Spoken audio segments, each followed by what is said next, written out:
Hello everyone, today we are going to solve O-Levels paper 2 in a session October-November 2021 paper 2-2.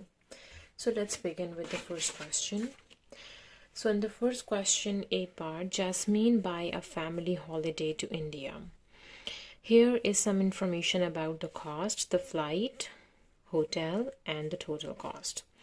Number 1, in October, Jasmine pay a deposit of 12% of the total cost. So the total cost is $2,250 and she paid 12% of the total cost.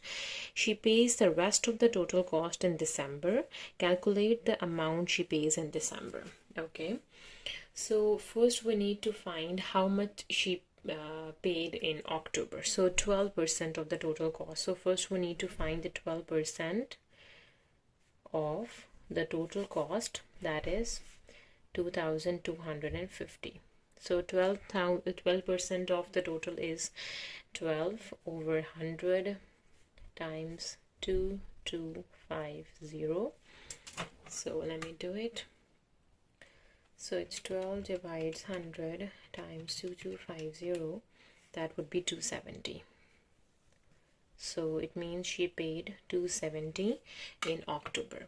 Now we need to find how much she paid in December. Okay, so the rest of the total she paid in December. So we have 2250 subtract 270. We will get how much she paid in December. So 2250 subtract 270. It means she paid $1,980 in December. Right. Okay, now in the second part we have find the ratio cost of flight ratio cost of hotel. Give your answer in the simplest form. Okay, so what is the cost of flight? So cost of flight is $700 and cost of hotel is $1,550. Okay, so let's make a ratio. So for flight we have 700 ratio, for hotel we have 1,550.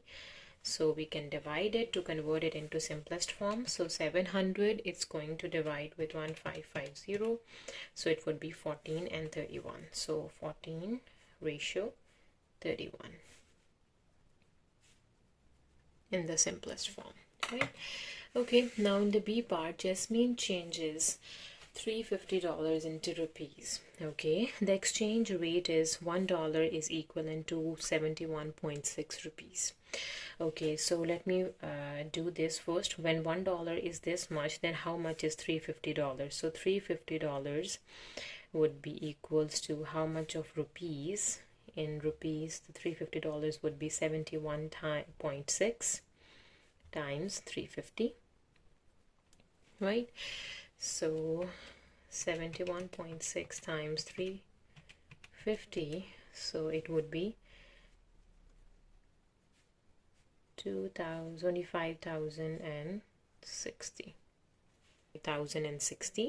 So on holiday she spent 19,500 rupees. So we need to subtract from 25,060, we need to subtract 19,500. So how much is left? So subtract 19500. So how much is left? 5,560 rupees are left. Okay, she changes the rest back to the dollar at the same exchange rate. So how much is the rest? Rest is 5,560 in rupees. Calculate the amount of money she received. Give your answer correct to the nearest cent. Okay, now on the same exchange rate, so the exchange rate is $1 is 71.6 rupees. Right, so if we have 1 rupees, it would be 1 over 71.6, right? That would be 1 rupees. Now we need to find out this much of rupees in terms of dollars.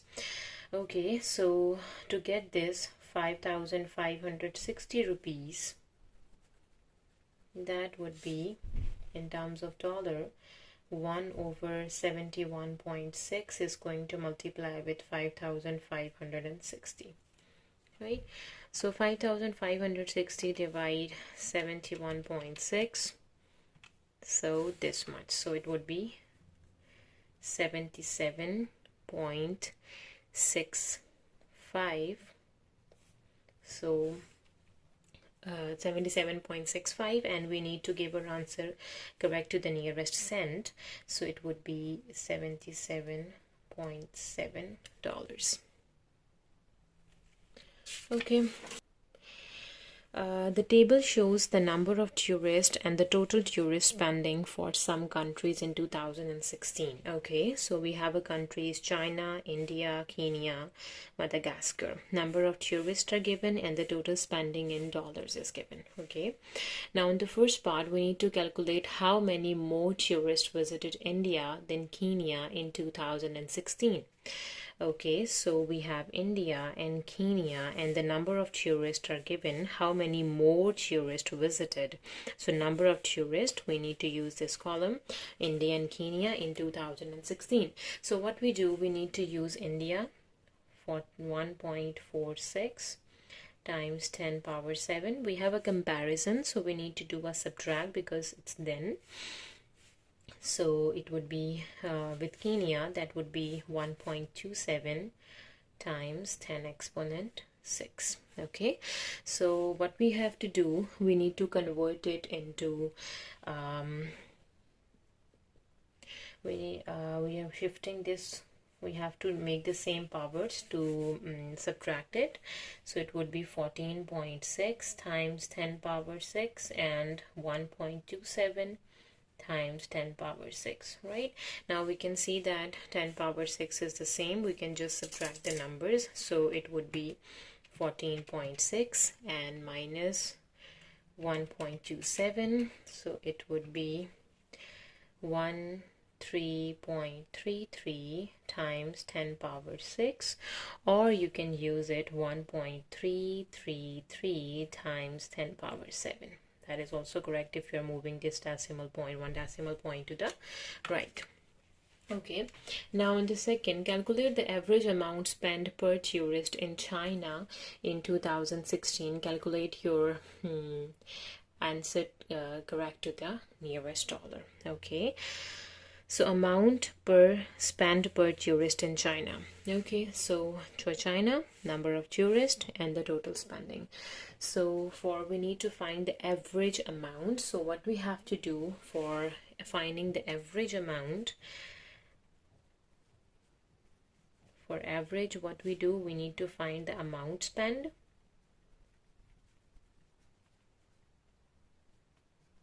divide by the number of tourists. Okay, so how much amount is spent in China in 2016? So for China, 4.44 times 10 exponent 10. So it would be 4.44 times 10 exponent 10. It is going to divide with the number of tourists. That would be 5.93 times 10 exponent 7. 5.93 times 10 exponent 7. Okay, so we can do a simple division. So it would be 7 and 3 is left over here. So what it would be, so 4.44 divide 5.93. So that would be 0.748 and 7 times 10 power 3. Okay, so it is 10 power 3. So what we have to do, we need to move it 1, 2 and 3 units over here. So it would be 748.7, or if we can round it, because we need to find our answer correct to the nearest dollars. So it would be 749. Yes, $749. Okay, now in part third, we have from 2014 to 2016, the total amount spent by the tourist in Madagascar increased by 23.5%. Okay, calculate the amount spent by the tourist in Madagascar in 2014. Okay, so 2016 we have given, 2014 we do not have any information. So if we can say that 16 and 2014 is over here, right? Okay, so if 2014 we can say is some missing x and 2016, the amount spent by the tourist in 2016 in Madagascar is 9.13 times 10 exponent 5. Okay, so it would be 9.13 times 10 exponent 5. Okay, so in 2014 it is 100%, right? And they said from 2014 to 2016 the total amount spent by the tourist in Madagascar increased by 23.5%. It means when it is increase, so it means this amount would be 123.5%, because it is increased, so we need to add 23.5% in 100%, so it would be 123.5%. It would be this amount. Okay, so if 123.5% is 913 times 10 power 5, so what would be 1%? 1% would be 9.13 times 10 exponent 5 over 123.5. And for 2014 we said it is 100%. So what we do for 100%, it would be 9.13 times 10 power 5 over 123.5 times 100. Okay, so now what we're gonna do is we have 9.13 times 100, and it is going to divide with 123.5, so it would be 7.3927 times 10 power 5. So, or we can, if you move it, so it would be 1, 2, 3, 4, and we need another digit. For 5 we need 1 as well, so it would be 739,271 dollars, right? Okay, now this is question number 2. So in question 2, in A part, we have the pie chart summarize the ages of the people at a science fair. Okay, so in the first, write down the model class. We know that model is the most repeated value, so mod is the most repeated value, or the highest frequency, we can say. So which one is highest? 90, 54, either 90 degree, 54, 72, 144 is the highest one. That would be from 16 to 20. So people aged between 16 to 20 is in the model class. Now in the second part, there are 90 people aged over 30 at the science fair. So over 30, how many people? So 90 people, right? So 90 people are over 30, right? Calculate the number of people aged 16 to 20. We need to find the number of people that age 16 to 20. Okay, so if 90 people are in over 30, so it means it would be 54 degrees. So we can say that, so 54 degrees would be equals to 90 people. So what would be 1 degree? That is 90 over 54. And we need to find the people that aged under 16 to 20, and that would be 144 degrees. So 144 degrees would be equals to 90 over 54 times 144, right? So let's do it. 90 divide 54 times 144, that would be 240. So 240 people are under the age 16 to 20. Okay.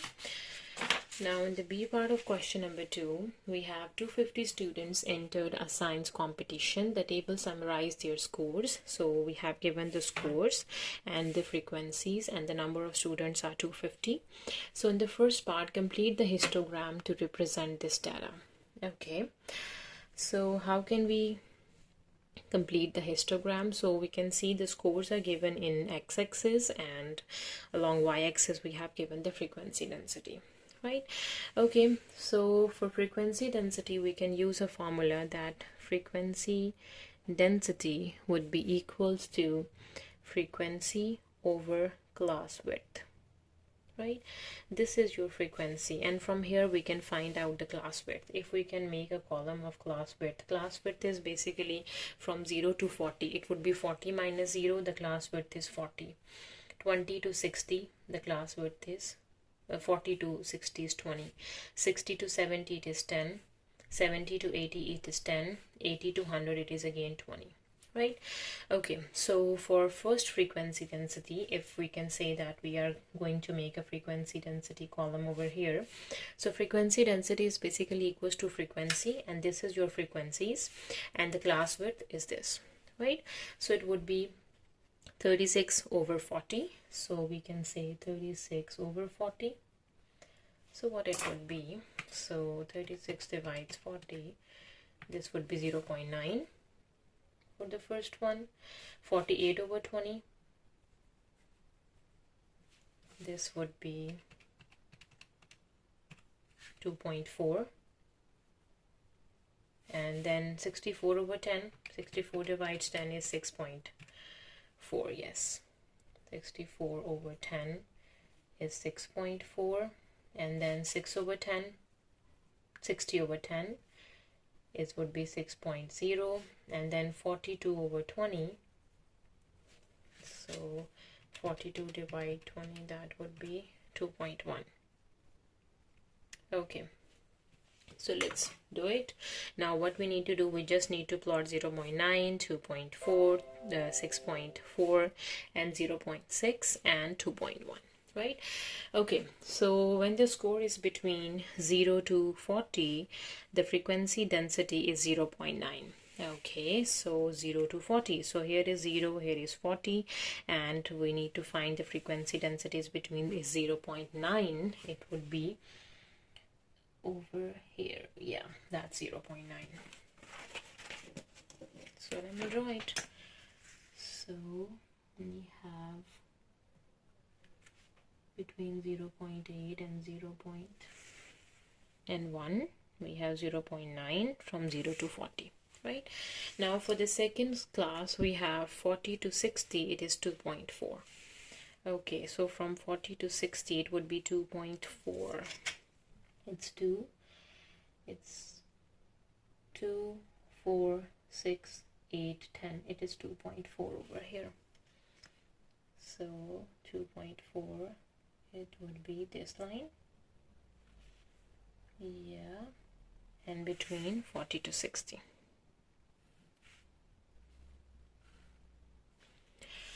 Okay, the next it would be from 60 to 70 to 6.4. 60 to 70, it would be 6.4. So this is 60 and 70. So 6.4, 6.2, and this is 6.4. So this point line is 6.4, and it is between these two, yeah, from 60 to 70.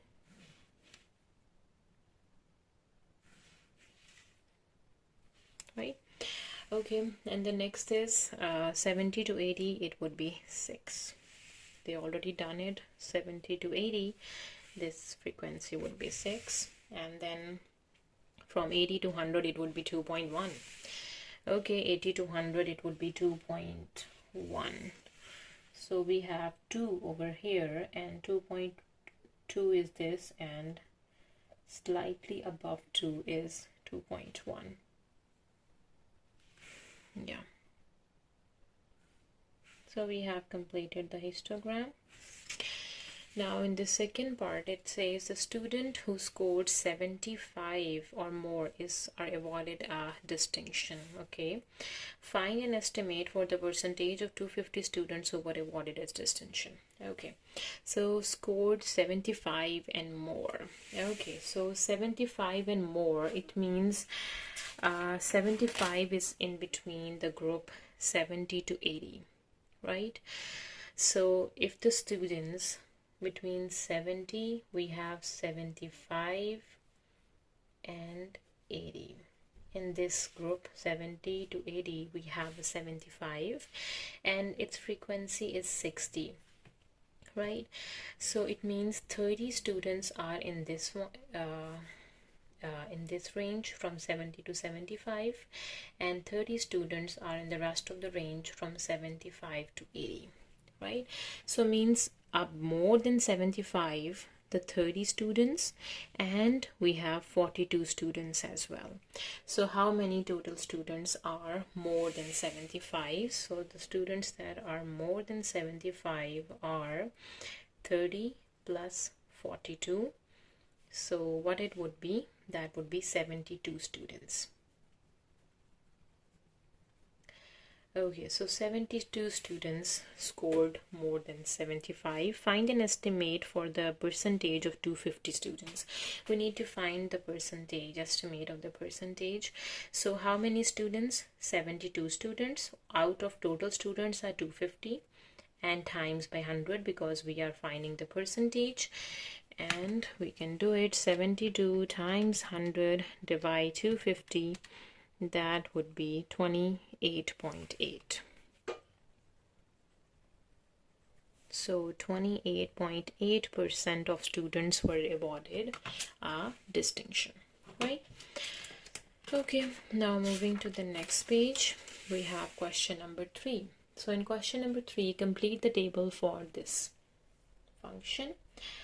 Okay, so this thing is missing. We need to find the y value when the x is negative of 3. So that's pretty easy. So what is y when x is negative 3? So minus 3 cube over 2 minus 3 times minus 3 minus 1, right? So it would be 3 times 3 times 3 is 9, and 9 times 3 is 27, negative 27 over 2. And 3 times 3 is 9, plus 9 and minus 1. So what it would be, so minus 27 divided by 2, and then it would be plus 8. So negative 11 over 2, that would be negative 5.5 in terms of decimals, right? Okay, now in the second part on the grid, draw the graph of this function from negative 3 to positive 3. Okay, you can see the table is given to us when x is minus 3 to plus 3. The y values are given, we just need to plot it. Okay, that's pretty easy. When x is negative 3, the y is negative 5.5. So negative 5.5, 5.2, 5.4, and here it is 5.5. When x is negative 3, it would be 5.5. Yes, this point. This is the first point. Okay. You can see x value is negative 3 and the y value is negative 5.5. So negative 3 and negative 5.5. Okay, now the next value is when x is 2, the y is negative 2, the y is 1. So where x is negative 2, x is negative 2 over here, and the y is 1 over here. So this would be the second point, right? The third point, when x is negative 1, the y is 1.5. So x is negative 1 over here, and the y is 1.5. So 1.2, 1.4, and here it is 1.5. So it means for negative 1, right? This is your next point. Okay, when x is 0, the y is negative 1. The x value is 0 over here, the y is negative 1. So this one, right? Okay, the next is when x is 1, the y is minus 3.5. X is 1 and the y is minus 3.5. Minus 3.2, 3.4, and 3.5 is over here. Yeah, this point. Okay, now the second last point, when x is 2, y is negative 3. So for 2, y would be negative of 3. Right, and the last is when x is 3, y is 3.5.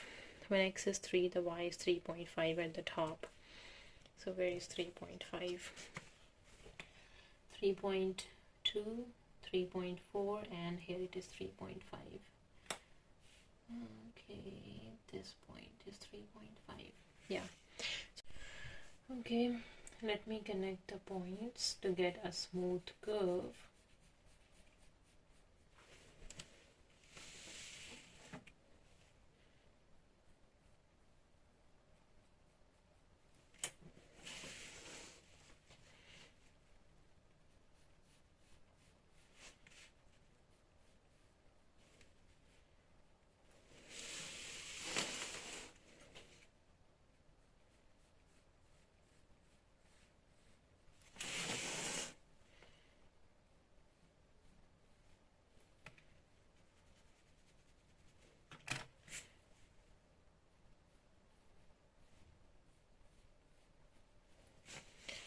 Okay, so we got the smooth curve. So we have done with the B part. Now for number C, use your graph to explain why this equation has only one solution. Okay, so moving back to the equation, we have this equation. If I can rewrite it over here, so it is y equals to x cube over 2 minus 3x minus 1. So let me simplify it. So if we can take LCM of 2 and multiplying by 2 with y, it would be x cube minus 2 times 3 is 6x minus 2 times 1 is 2.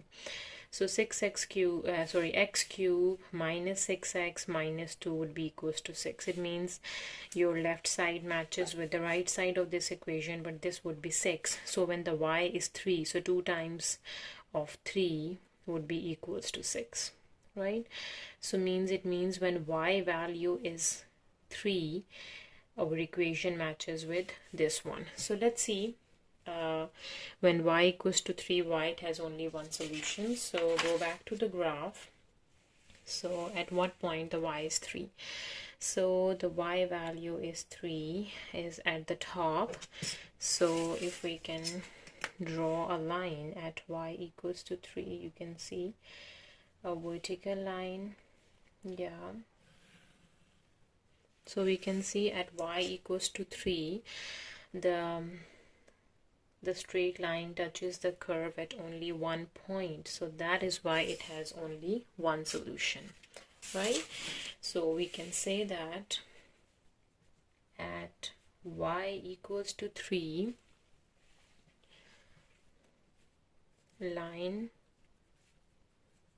cuts the curve at only one point. That is why it has only one solution, right? So this is a reason. So now the D part, the line L passes through the point 1, 1 and -2, -1. So first on the grid, draw the line. So let's draw the line. Let's plot the point 1, 1 and -1, -2 and -1. Okay, so where is 1, 1? X is 1 and the y is 1. So this is a point 1, 1 and -2 and -1. So x is -2 over here and the y is -1 over here. So these are the 2 points. So let's draw it. Connect the 2 points. We will get the line M. Right? Right. Okay. Now in the next part, they said work out the gradient of a line L. So what is a gradient? Gradient is basically the slope. So the formula for the gradient is basically equals to y2 minus y1 over x2 minus x1. So we have x1 y1, x2 y2. So y2 minus y1 over x2 minus x1. So it would be -2 over -3, or we can say that 2 out of 3. So 2 by 3 is the answer. This is a gradient, right? Okay, now in the third, find the x coordinate of the point where the line L intersect the curve. Okay, so we need to find all the x coordinates of the point where the line L intersect the given curve. Okay, so let's see at what points the L intersect. So this is the first point, the second point, and the third point. Let's figure out what are the x coordinates for all these 3 points. So for the first point, the x coordinate is this, that is 2.246, so negative 2.6, right, over here. So what is x coordinate? The x coordinate would be 0.0. It would be 1, 2, 3, 4, 5, 0.4, right? And this one, what it would be, so let me find out. Yeah, this straight line, and it got the curve, it would be okay, so 1, 2, 3, 4, 5, 6, 7, it would be 2.7. So it would be different for your case. So in my case, it would be negative of 2.6, 0.4, and 2.7, or 2.7 or 2.8. So these are the three x coordinates where the line L cuts the curve, right? Okay. Now for the next question, number 4, we have in A part, here are first three patterns in a sequence made from counters. Okay, so pattern 1, pattern 2, and pattern 3. So in the first part, we need to complete the table for the patterns in the sequence. Number pattern is 1, 2, 4, 1, 2, 3, 4, 5. And number of counters are 8. So for first pattern we use 8 counters, and then 12, and then 16. We need to complete it. So let me find out their difference. So 8 and 12, it means we need to add 4 and 8 to make 12, and 12 plus 4 makes 16. So what we do in 16, we need to add 4 to get the next term, 20, and then adding 4 to get the fifth pattern, that would be 24. So these are the two missing terms. Now in the second part, we need to find an expression in terms of n for the number of counters in pattern n. So basically we need to find the nth term. Yeah, okay, so you can see we have, if we can observe the pattern, so adding 4 each time, this is obvious. So we can see we have 1, 2, 3, 4, 1, 2, 3, 4, 1, 2, 3, 4, means vertically it is 4. So 4 is the same, so means plus 4, right? Okay, now we have for the first pattern, we have 1, 2, 3, 4. For second, 1, 2, 3, 4, 5, 6, 7, 8. For third, 1, 2, 3, 4, 5, 6, 7, 8, 9, 10, 11, 12. Yeah, so how many counters we are using? For first pattern, we are, for horizontally, you can see horizontally these are 4, 4, 4. So means 4 is fixed for all the patterns. But for vertically, how many counters we are using for the first? 1, 2, 3, 4. We are using 4 counters vertically. Here we are using 8 counters. Here we are using 12 counters. It means it's 4 times table. 4 times 1, 4 times 2, 4 times 3, and so on. So it means 4n plus 4. That would be the nth term formula for the pattern. Okay, now in the third part, Jamal has 150 counters. He used these counters to make the largest pattern possible, pattern P. Find the value of P. Okay, so the pattern formula 4p plus 4 in terms of P is 4p plus 4, and he made the largest possible pattern. Okay, so it would be less than equals to 150. We need to find the value for P. So what would be 4p? 4p would be less than equals to 150, subtract 4, and P would be less than equals to 150, subtract 4, divides P. So 150 subtract 4 divides, it's 4, not P. 4, that would be 150 patterns. So 150 subtract 4 is 146. It's going to divide with 4. It would be 36.5. So P is less than or equals to 36.5. So P is basically the number of patterns. So it can't be 36.5. It must be a whole number. It must be 36. We can't do it 37 because it's 36.5. So it's 36 patterns. Okay, so the B part of question number 4, the fourth term in a different sequence is 26. Okay, the fourth term we have given is 26. This sequence is linear. When a sequence is linear, it means it increase or decrease by the same amount, and the eighth term is 2. Okay, we need to find the first term of this sequence. Okay, so the fourth term and the eighth term is given, and the information is given that it's linear. Okay, so if I can write down the number of terms at the top, like 1, 2, 3, 4, 5, 6, 7, 8. These are the number of terms. So the fourth term is 26. This is the fourth term, that is 26, and the eighth term we have given is 2. And the sequence is linear, it increase or decrease by the same amount. Okay, so to get the fifth term, if I can say it is 26 plus d, that we will get the fifth term, right? For the sixth term, if I can say it is 26 plus 2d, right? And for the seventh term, if I can say it is 26 plus 3d. And for the for the next term, it would be 26 plus 4d. 26 plus 4d would be the eighth term, and eighth term is 2. So here we can easily find out the value for d. So means 26 plus 4d would be equals to the eighth term, that is 2.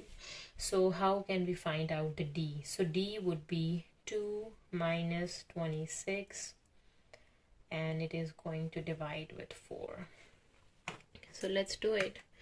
So 2 minus 26 dividing by 4, so it's negative 6. So the d value would be negative of 6, right? So means we are subtracting 6 each time to get the number of terms, right? Okay, so if we have the fourth term is 26, so 26 minus 6 is the fifth term, and then minus 6 is the sixth term, and then minus 6 we will get the seventh term, and then minus 6 we will get the eighth term, that is 2, right? Okay, so it means we are subtracting when we are moving to the left side, but when we are moving to the right, what we do, we need to add 6 to get these terms. So in 26 plus 6,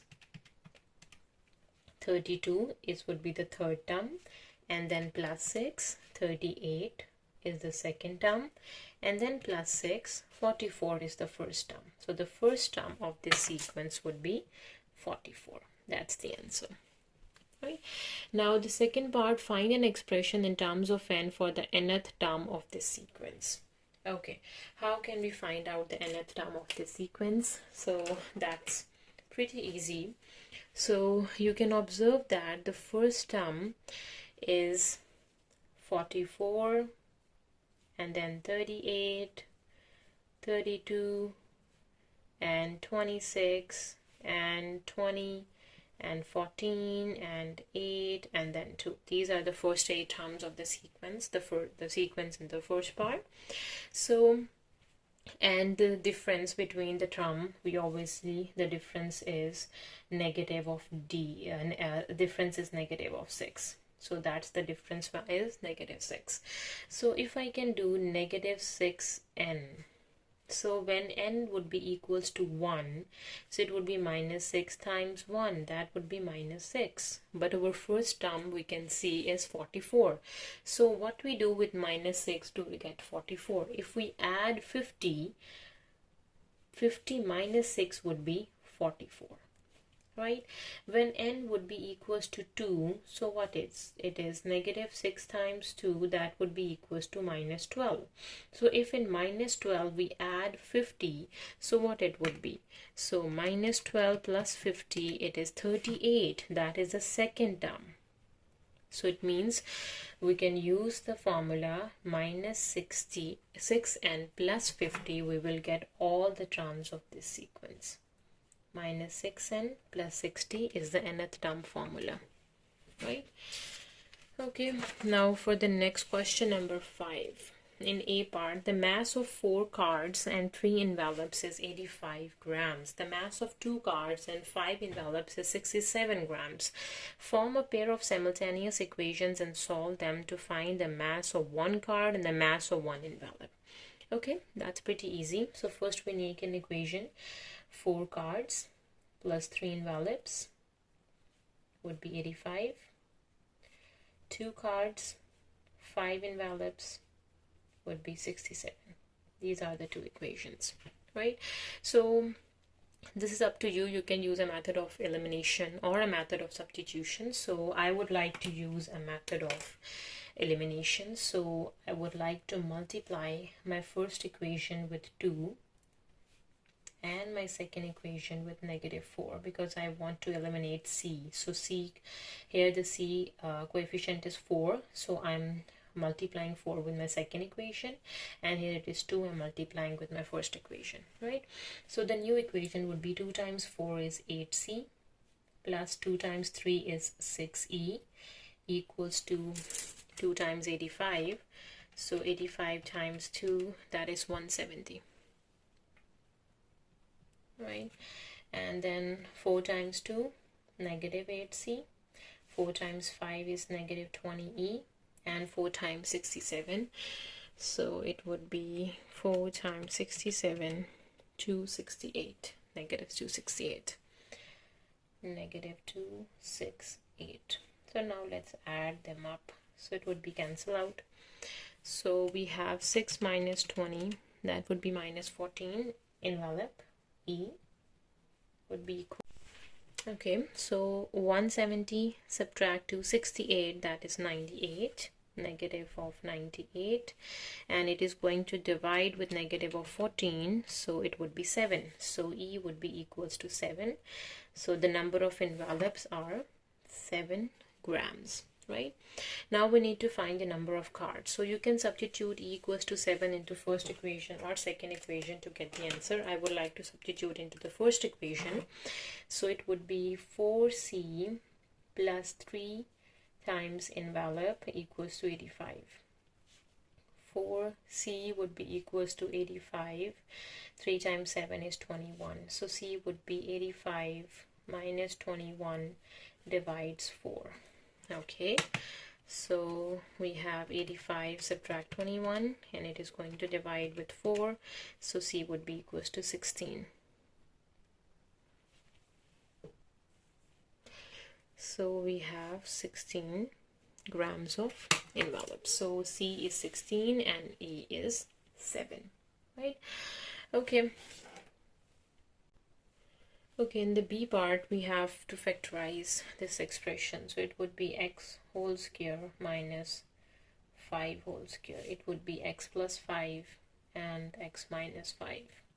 A plus b and a minus b formula. Okay, so now in the C, rearrange the formula this to make t the subject. Okay, so we have r as a subject, we need to make t as a subject. So to a cross multiplication, r is going to multiply with t minus 5, so rt minus 5r would be equals to 2t, right? So we need to make t as a subject, so moving the t on the left, so rt minus 2t would be equals to 5r. Taking t common, r minus 2 would be equals to 5r.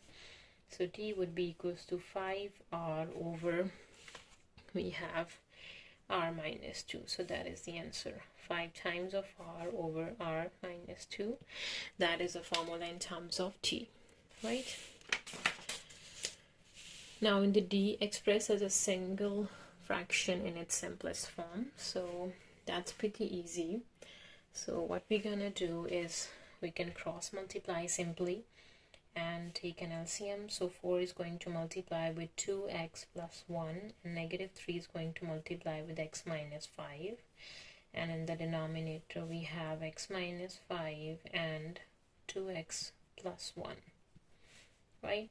So 4 times 2 is 8x, plus 4 times 1 is 4, minus 3x, and then plus 3 times 5 is 15. It's going to divide with x minus 5 and 2x plus 1. right? So when we're solving the x, 8 subtract 3, it would be 5x. 4 plus 15, it would be 19, is going to divide with x minus 5 and 2x plus 1. So the answer would be 5x plus 19 over x minus 5 and 2x minus plus 1, right? Okay, so we have done with the question number 5. Now moving to question number 6. In A part, we have Asma has this fair 8-sided spinner.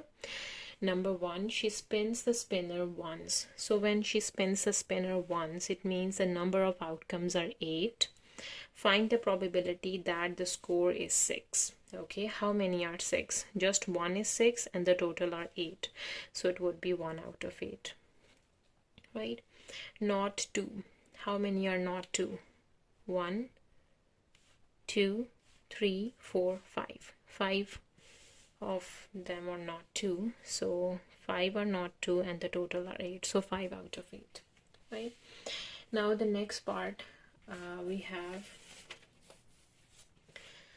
Asma spins the spinner twice. Now when she spins the spinner twice, it means the outcomes are, first outcome is 8, the second one is 8. 8 times 8 would be 64. Find the probability that she scores 2 2s.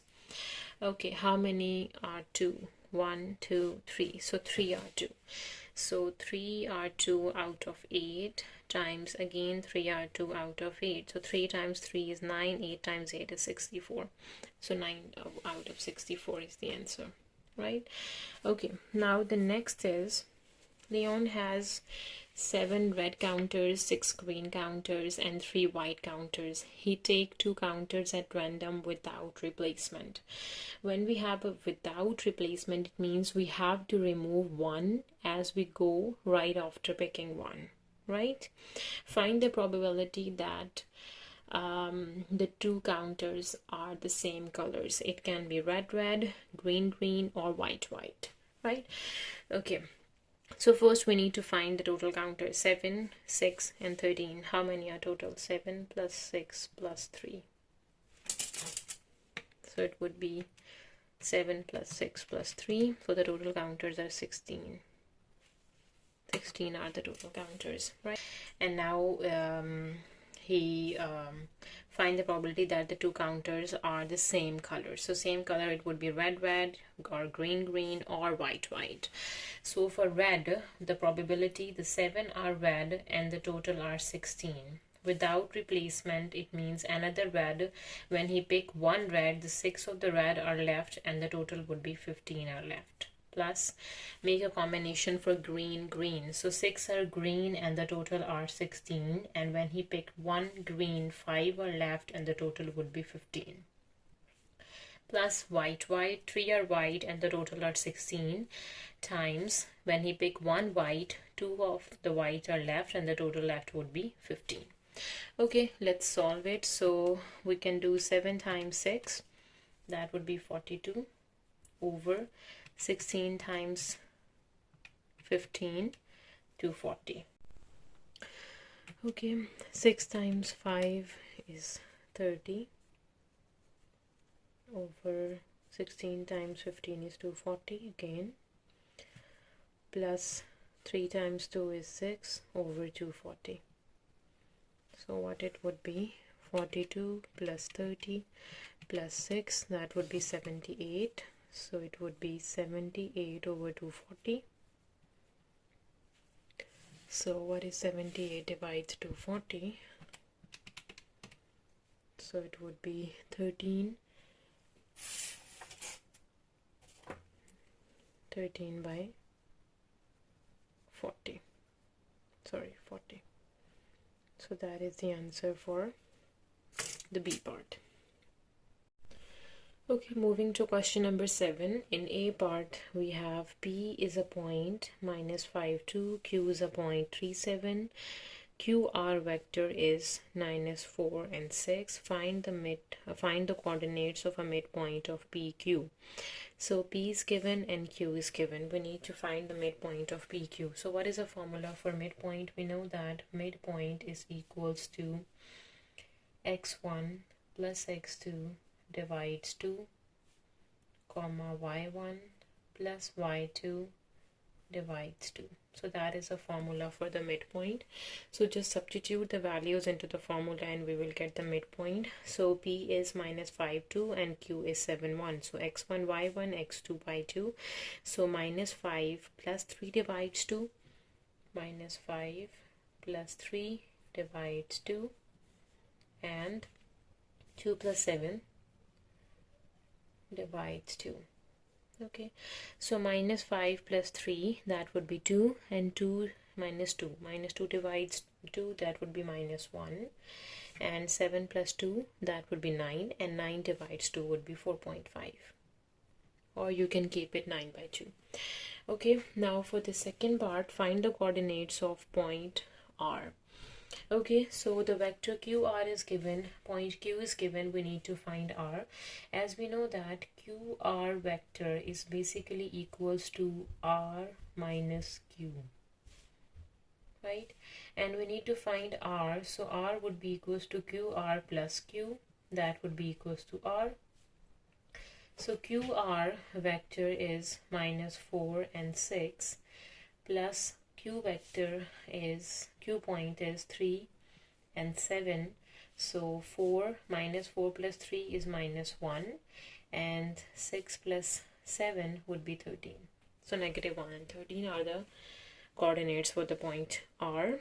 Find magnitude of QR. So since QR is minus 4 and 6, we can easily find out the magnitude. So the magnitude would be square root of negative 4 square plus 6 square. So it would be negative 4 square is 16 and 6 square would be 36. So we have 16 plus 36, 52, and square root of 52 is 2 square root of 13, or we can say that 7.21 units. Okay, now in the B part we have OACB is a quadrilateral and N is a point on AB, right? Okay, OA is vector A, OB is a vector B, and OA is 2 times of BC, means OA is 2 times of BC. So when OA is A, then BC would be half of A, right? Okay, and B to N ratio N to A would be 1:3, so it would be 1 and this would be 3 and the total would be 4, right? Find in terms of A and B in its simplest form the vector AB. Okay, so the vector A to B is basically equals to A to O and then O to B, right? So AB is basically equals to AO and then plus OB. AB is A to O. So A to O. So OA is A. A to O would be negative of A and O to B is positive of B, or we can say that B minus A, right? Now for the second we have to find NC, N to C. Let me draw it. So from this N to C. Okay, so N to C is again equals to NB and then B to C, right? Okay, so NC is basically equals to NB plus BC. N to C, NB and BC. What is NB? NB is basically 1 of this whole fourth, right? So NB is 1/4 of the what is AB? AB is B minus A, 1/4 of B minus A, right? So you can see, let me repeat it again. N to B is 1 of this whole portion is 4 of this AB, that is B minus A, right? Okay, now BC. B to C is half of A, that is easy. Half of 1 by 2 of A, right? Okay, let's simplify. 1/4 B minus 1/4 A plus 1/2 of A. So it means 1/4 of B. Okay, so what is 1/2 minus 1/4? 1 by 2 minus 1 by 4. That would be 1/4 of A. 1 by 4 of A. So it means the answer would be 1/4 of A plus B. Right? Okay, so for the next question, number 8, we have the volume of a cone is given to us and the curved surface area of a cone is given to us. Now, the diagram shows a paper cup in a shape of a cone.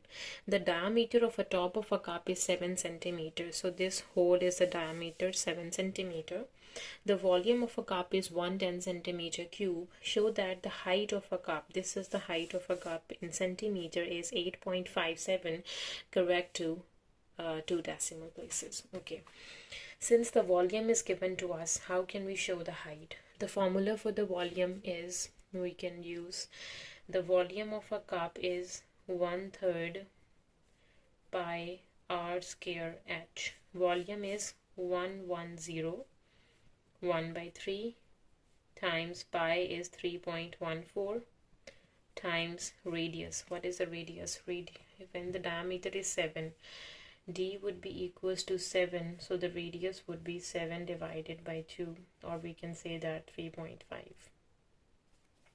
So it would be 3.5 square times height.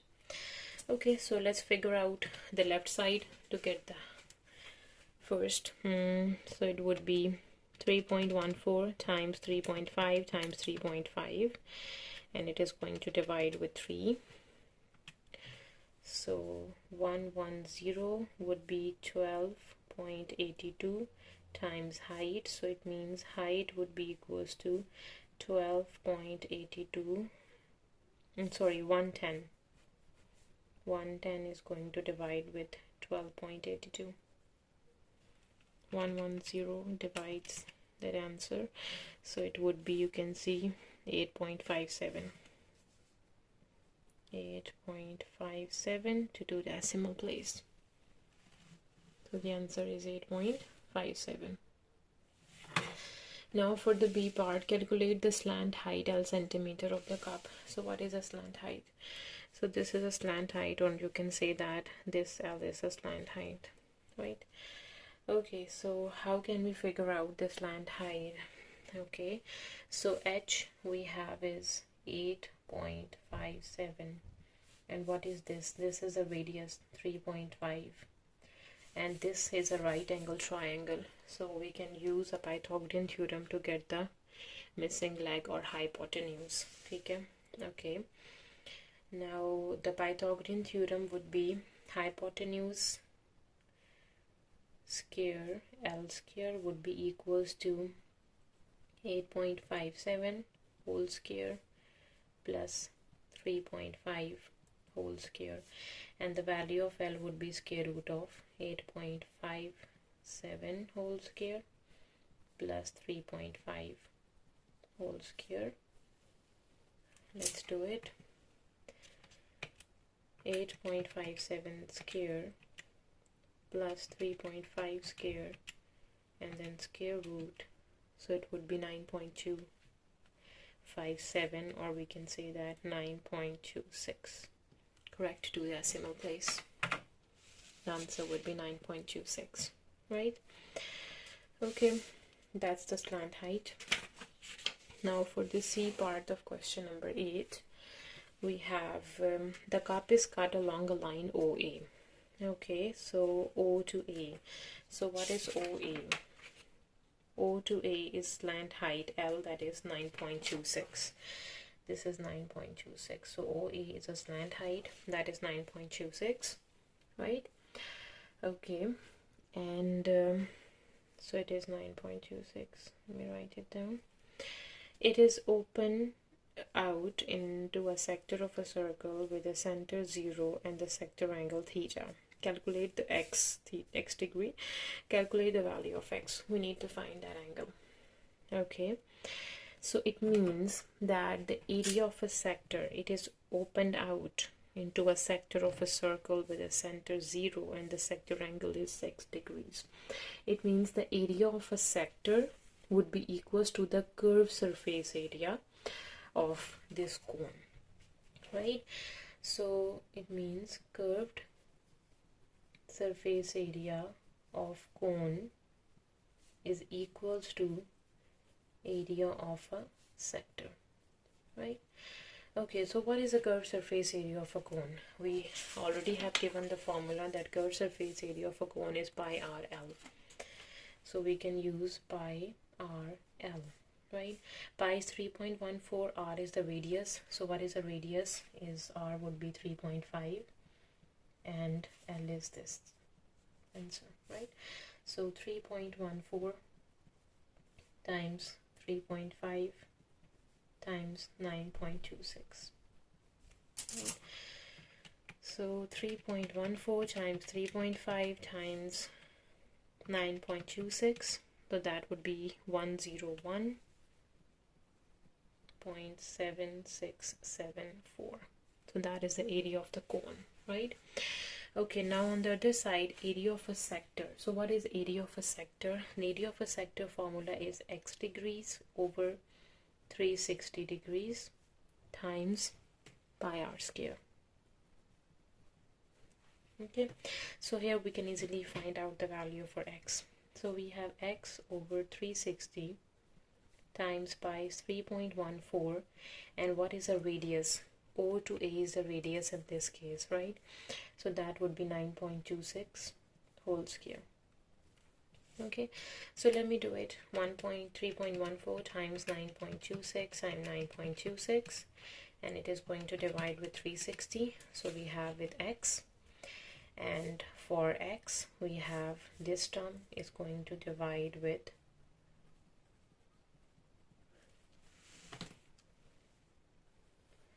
0.74790. So we have 101.7674 divide that answer. X would be 136 degrees. Okay, 136.69, or we can just say 136 degrees, right? Okay, now the part D. The second paper cup is mathematically similar to the cup with a volume 110 centimeter cube. Okay, the volume of a second cup is 165 centimeter cube. Calculate the diameter of a top of a second cup. So the diameter for this cup, what is the diameter for this cup? As you can see in the A part, we have given the information when the volume is 110, the diameter is 7, right? Now in this question, when the diameter is 165, we need to find out the when the volume is 165, we need to find out the diameter, right? So that's pretty easy. So we need to do the ratios for the volume 1 ratio volume 2. So cup 1 volume is 110 and the other volume is 165, right? Let's divide it. 110 divides 165, sorry, 110 divide 165, 2 out of 3, so 2 ratio 3, right? So this is a volume, and we know that volume is in centimeter cube, but the diameter, what is in diameter, what is the unit for the diameter is used in this question, that is centimeter, right? Volume is centimeter cube and the diameter is just a centimeter, right? So it means we need, this is 2 ratio 3 is in centimeter cube. To convert it to get the diameter, we have to do a cube root.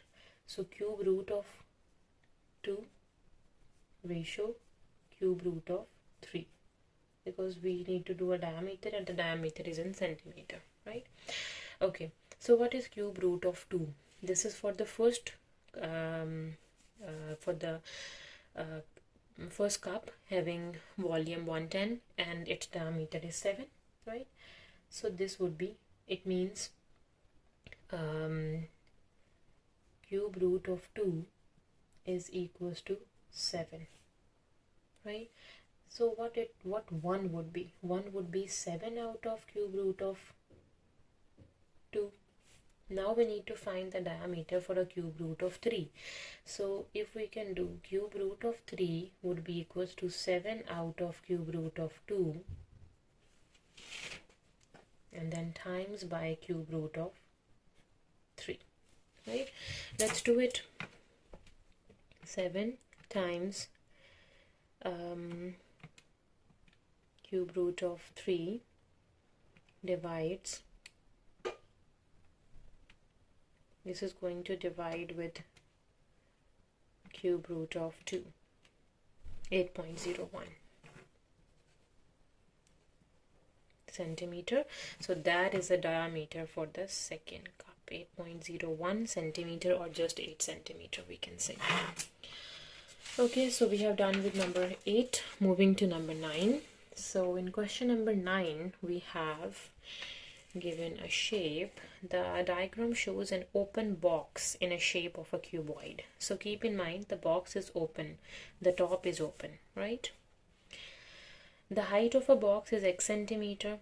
The width of a box is 5 centimeter more than its height, right? So width would be 5 more than the height, that is x.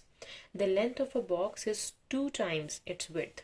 2 times of width, 5 plus x. Write down expressions in terms of x for the length and the width, for the width and the length of the box. So width is this and the length would be this. Okay. Now in the B part, the external surface area of the open box is 210 centimeters square. Okay. Form an equation in x and show that it simplifies to this. Okay. So we need to find the surface area, external surface area of an open box. The box is open, right? So for a cuboid, we can see what is the area for this shape. This is a rectangle, right? So this would be the width, 5 plus x, and this must be the length, that would be 10. 2 times 5 is 10 and plus 2x. Right? Length, width, this is the width. Yeah, this side is width, 5 plus x over here. This is 5 plus x. Right? And this is the height. Okay, so this shape is a rectangle, and area of this rectangle is length times width. So this times this, it means 10 plus 2x is going to multiply with x, and this shape would be same, right? So 2 times of x and 10 plus 2x, right? And now for this, these two sides, the right and the left side, so it would be 5 plus x, and it is, these are also twice of x and 5 plus x, right? And for area of the bottom, so what is the area for the bottom? This, and the top is open. There's just 1 times x, 5 plus x, and 10 plus 2x. When we add them up, that would be the total area. Okay, let me write it down again. So 2 times of x, 10 plus 2x, plus 2 times of x, 5 plus x, plus 5 plus x into 10 plus 2x would be equals to 210, this much, right? Let's simplify it. So 2x is going to multiply with 10, so it would be 20x, and 2x times 2, 2 times 2, 4x square. 2 times 5 is 10x plus 2x square. 5 times 10 would be 50. 5 times 2 is 10x plus 10x plus 2x square would be equals to 210, right? Now let's solve the x terms first. So 4, 5, 6, 7, 8, so 8x square. Now let's solve the x terms. What are the x terms? So we have 20x, 10x, 10x, 10x, 10, 20, 30, 40, 50. So it would be 50x. Right? Okay, so the constant is just 50 equals to 210. Right? So 8x squared plus 50x plus 50 minus 210 would be equals to 0. So 8x squared plus 50x. So what is 50 subtract 210? That is 160, negative of 160. Okay, now what we do? We need to divide by 2. Dividing by 2. 8 divides 2 is 4x squared. 50 divides 2, 25x, and 160 divides 2, 80. Negative of 80x, 80 equals to 0. So you can see they are similar. We have got the same expressions. Right? 4x squared plus 25x, 25x minus 80, minus 80. Okay, now moving to the next part of question number 9, that is the part C. Solve the equation, show your work, and give your answer correct to 2 decimal place. So you can see it is a quadratic equation. So we can solve it by using a quadratic formula. So that's pretty easy. So let's do it.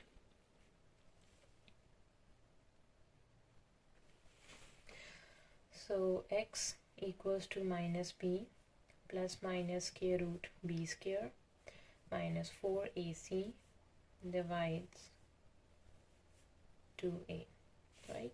So a is 4, b is 25, and the c is negative of 80, right?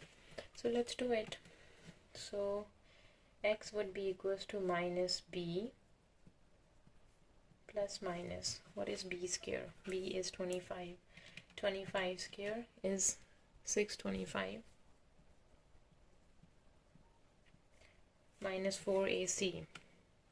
Minus 4 times a times c, 1280 is going to divide with 2 times of 4, 8. What it would be, okay, plus 625 and then square root.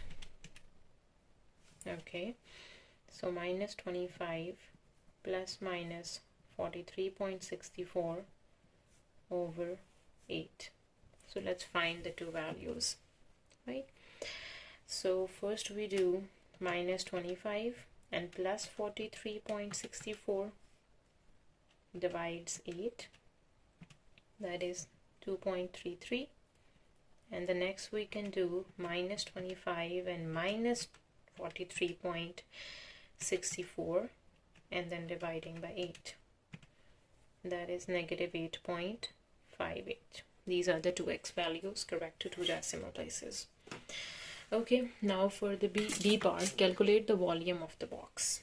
Okay, so the volume is basically length times width times height, right? So what is the length? Let me go back. You can see the length is 2 times of x plus 5 plus x. So what x we are going to use, the positive one or the negative one? Since we have to, the dimensions are always positive, so we need to use a positive x, that is 2.33, right? So it would be 2 times x, 2 times 5 plus 2.33. So the length would be 2 times 5 plus 2.33. The width would be 5 plus 2.33, and the height would be x that is 2.33. Let me multiply all of them. So what is 5 plus 2.33 and then times by 2, that is 14.66 is the length, And what is 5 plus 2.33? That is 7.33 is the width, and the height is 2.33. Sorry, it's times, not addition. So 14.66 times 7.33 times 2.33, that would be 250.37 centimeter cube. Right? Okay, now the part E. The box is filled with chocolates. Okay, the mass of a chocolate is 250 grams. Okay, the correct to nearest 10 grams. Right. The total mass of a box and chocolate is 262 grams, correct to nearest grams. Nearest grams, it means 1 gram. Right? Calculate the lower bound of mass of a box. Right? To find the lower bound of mass of a box, what we have to do, the mass of a chocolate is given, and the mass of a box and the chocolate.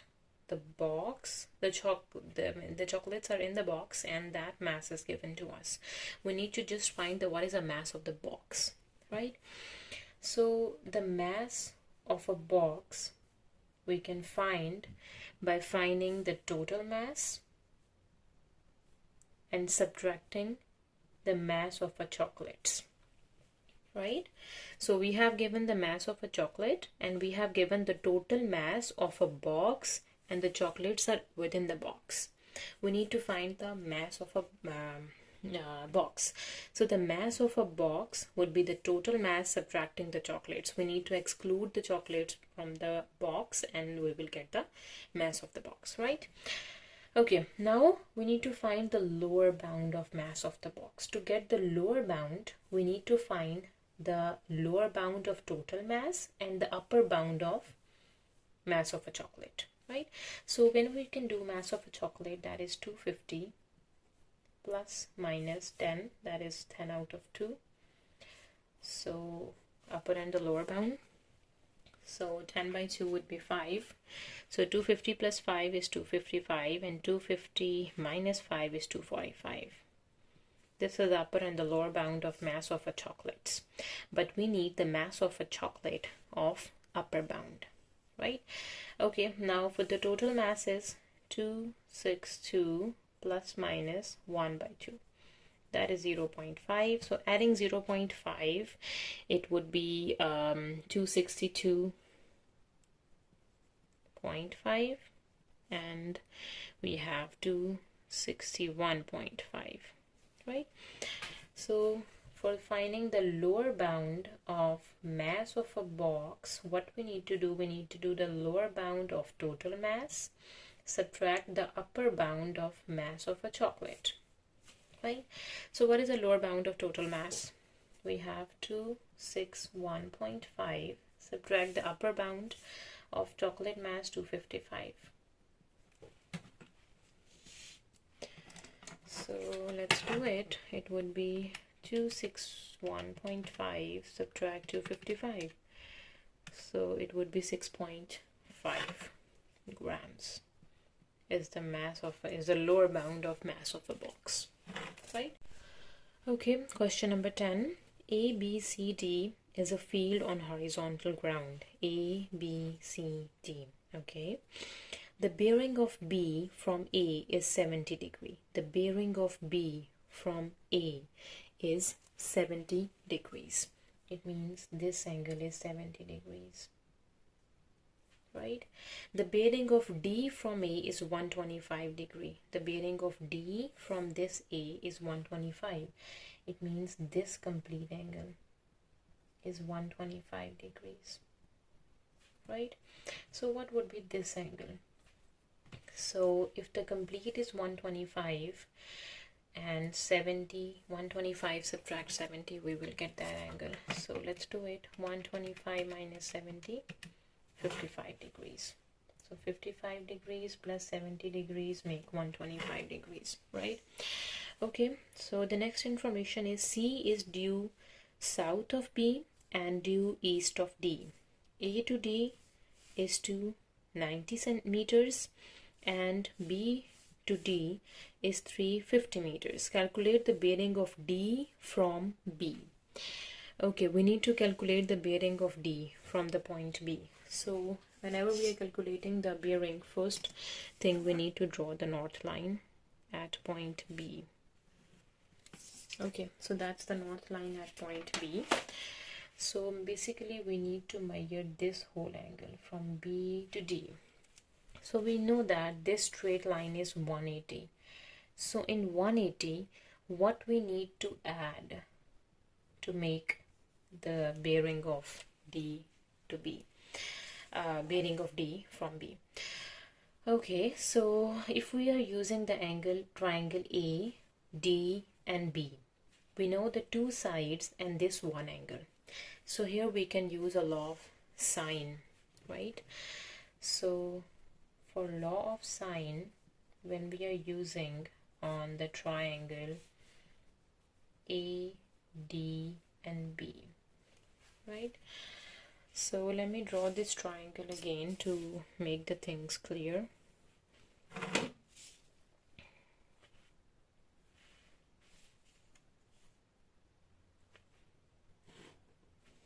Okay, so this is A, D and B.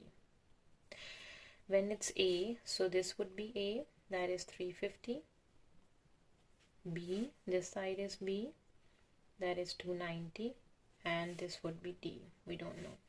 The angle A is 55, right? So what we are going to find is we need to find the angle B, because when we know the angle B, we can easily figure out this one. 70 subtract this one, we will get this smaller angle, right? Okay, so to get the angle B, we can use a sine law. We can say sine B over side B would be equals to sine A over side A, because side A and the angle A both are given to us. So what would be sine B? Sine B would be sine A over A times B, and angle B would be equals to sine inverse of, what is sine A? A is 55 degrees over the side of A is 350 times the B is 290. Okay, let me do it. So first we're gonna do sine 55 times 290 divide 350 and then do sine inverse of that answer. That would be 42. So B would be 42.74. Okay, so we got this angle B. Okay, so this angle B would be 42.74. Okay, so this is 180. This straight line you can see is 180. So 180 plus what makes that number? Okay, so we can see this angle is 70. So from 70 subtract this, we will get that angle, right? So 70 degree minus 42.74 degrees, what it would be? 70 minus answer 27.25. 27.25 degrees, right? Okay, so to get that angle, we need to, this angle would be 27. This angle, right, this one is 27.25 degrees.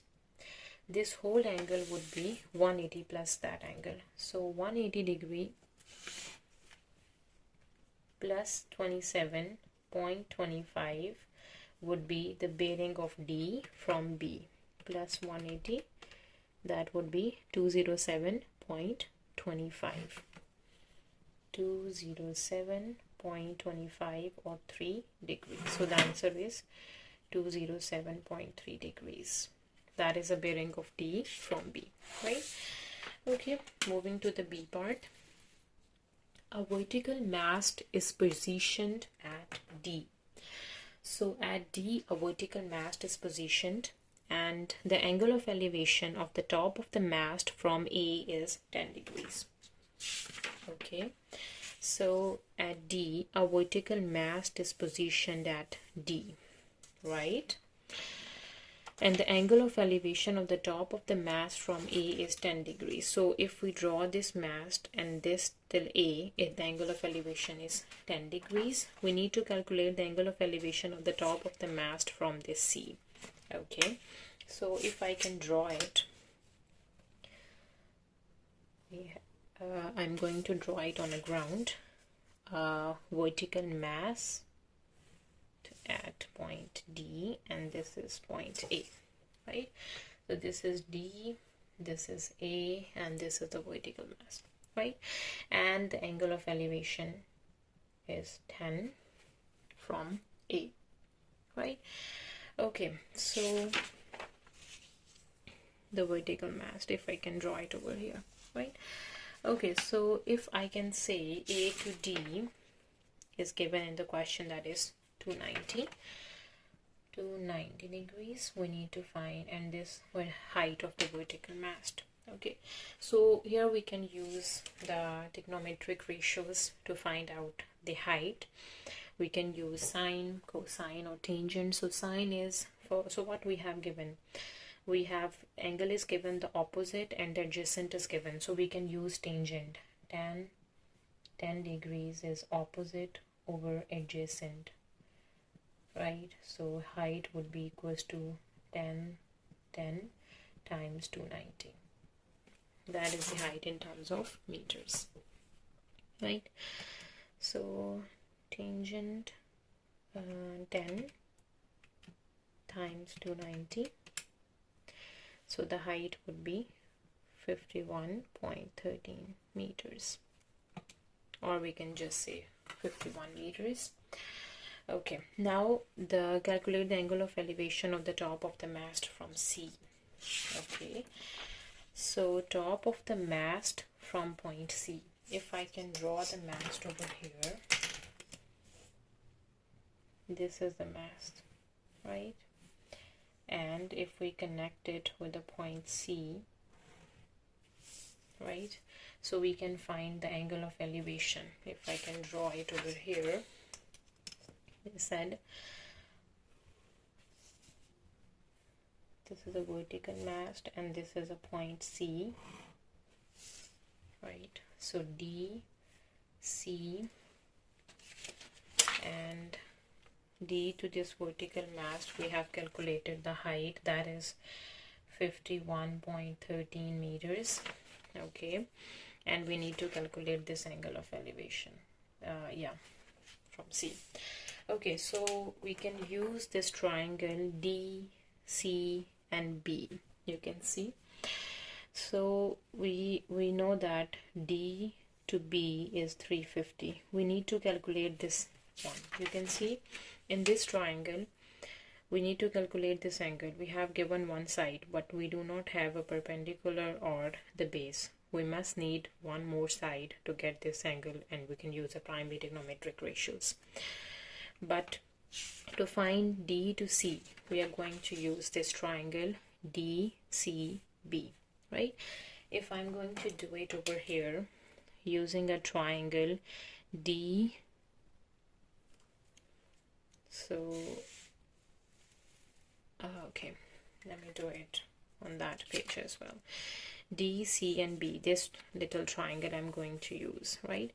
So to get this DC, we have given 350, and this is a right angle triangle. So which trigonometric ratio we have to use to get this side?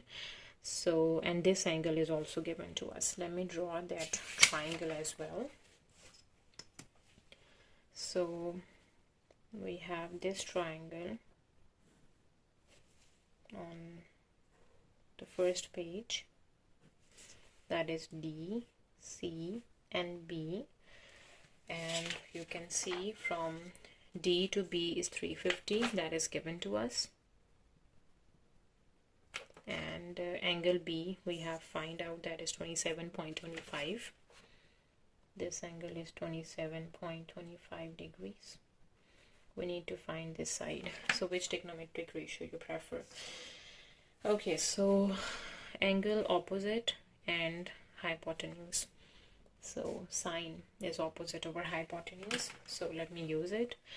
Sine 27.25 degrees is opposite over hypotenuse 350 degrees. 350. So let's find out. So sine 27.25 times 350, we will get DC. So DC is 160.25 meters, right? So this would be 160.25, right? Okay, now we can use angle opposite and adjacent, again tangent. Tangent of theta is opposite over adjacent.